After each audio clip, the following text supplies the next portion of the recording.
Now, if you live in Lagos, chances are high that you're familiar with the dry cleaning brand called Clean Ace. Now, with me today on the show is Enibokun Adebayo, who is the founder and CEO of Clean Ace brand, Clean Ace Foundation, and the Clean Ace Academy, which was birthed from the need to structure the dry cleaning business in Nigeria.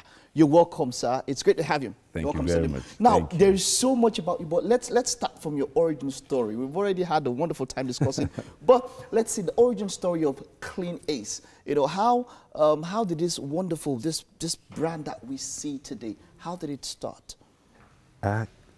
I used to love ironing as a young boy. Anyway, thank you very much. And my name is Enibokun. Enibokun, the blessed of the Lord. The blessed of the Lord. I like that. I like that. Thank you, sir. I loved ironing as a little boy. Okay. My grandfather used to be a local washerman, and my father did some laundry and dry cleaning, though a chartered accountant, but he started a dry cleaning.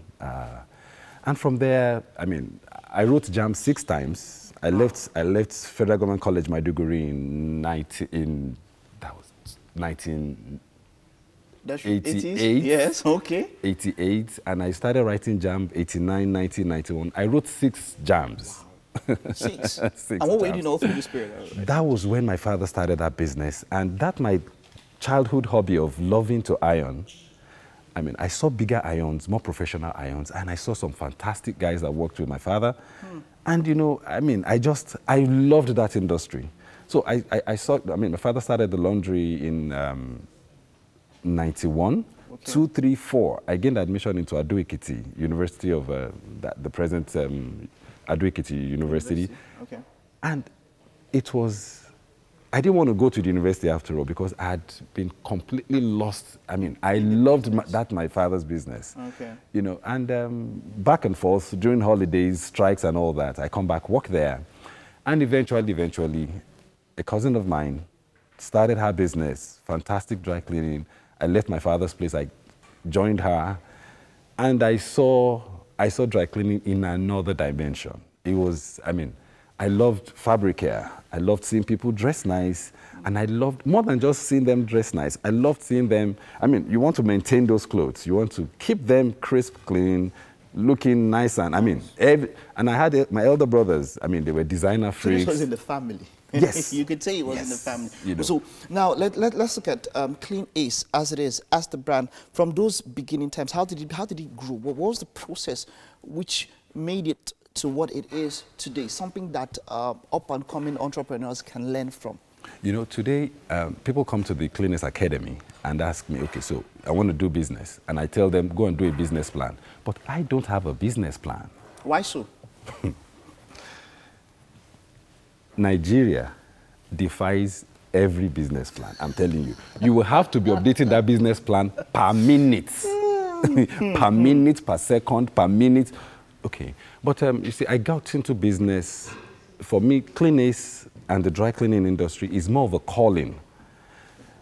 I've seen God do awesome things. How did I get here? Where did I start from? No capital, no sponsor, no backup anywhere.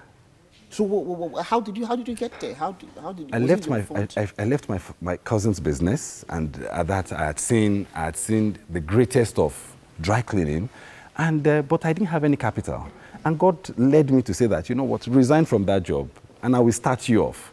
So for me, it is more of direction.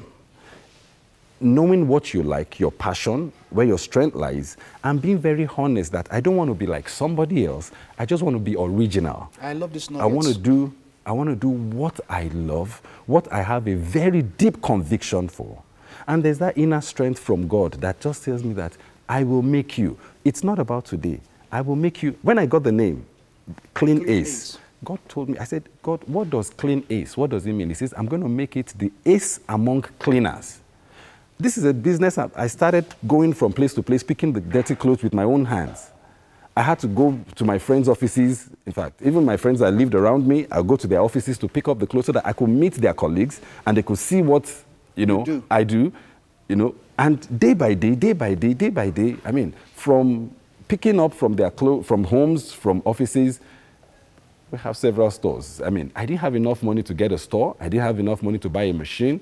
But thank God for a friend of mine that bought me one portable small industrial machine that you pour water in, okay, allow it to boil. Now this is the point, because we have enough people that tell stories that, look, I don't know how it happened, but God just came in. No. You know, processes like God this. God will always send somebody. Okay, God will always, there will always be somebody talking. to give you that encouragement, to give you that direction. Now, I had done a course in the Lagos Business School, SMP 21. Okay. That was in 2003.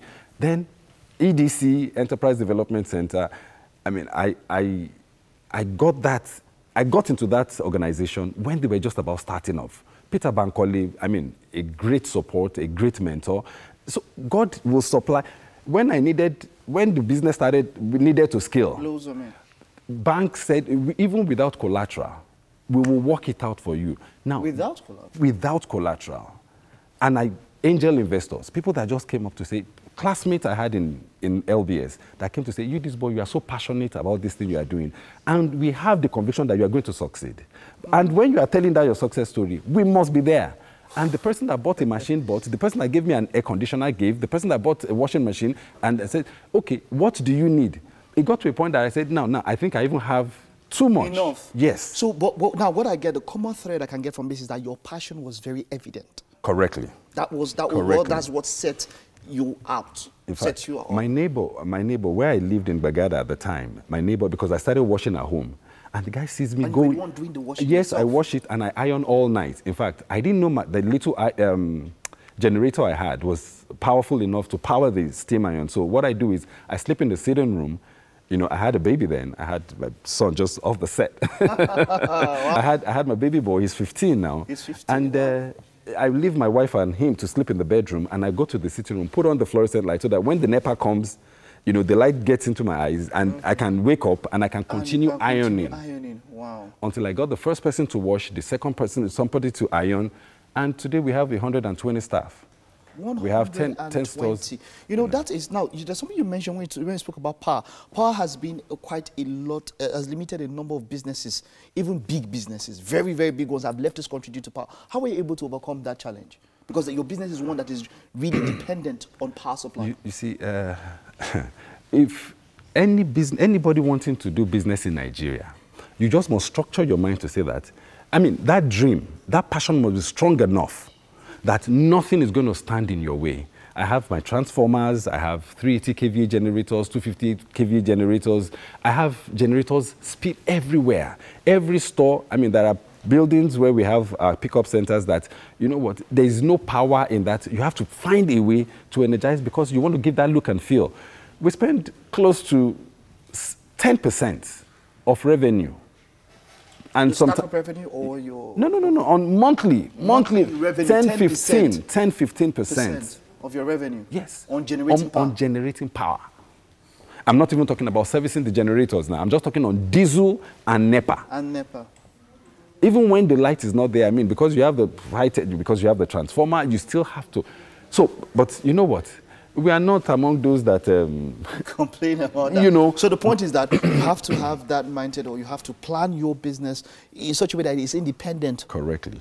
You produce your water, I mean, boreholes, treatment plants, and all that. You don't, if you have to deliver the service, then you just go out, and that's where the passion is very, very key. Oh. Because you must enjoy this, it must be your life. I don't do any other business. Mr. Debayo, you know, we could talk for like 2 hours and would not scratch the surface, but this is quite an interesting story. Probably social media where people can get back to you and continue the story or something. Yeah. A social media handle? CleanAce NG and Twitter. NG. Yes, CleanAce, all on CleanAce. Thank you so very much. I would still love to continue this some other time. Thank you very much. Thank you very much. Thanks so much. Well done. I hope you have been inspired there as part of our SME series today, Mr. Debayo of CleanAce. Wonderful, wonderful. I'm inspired as I'm here.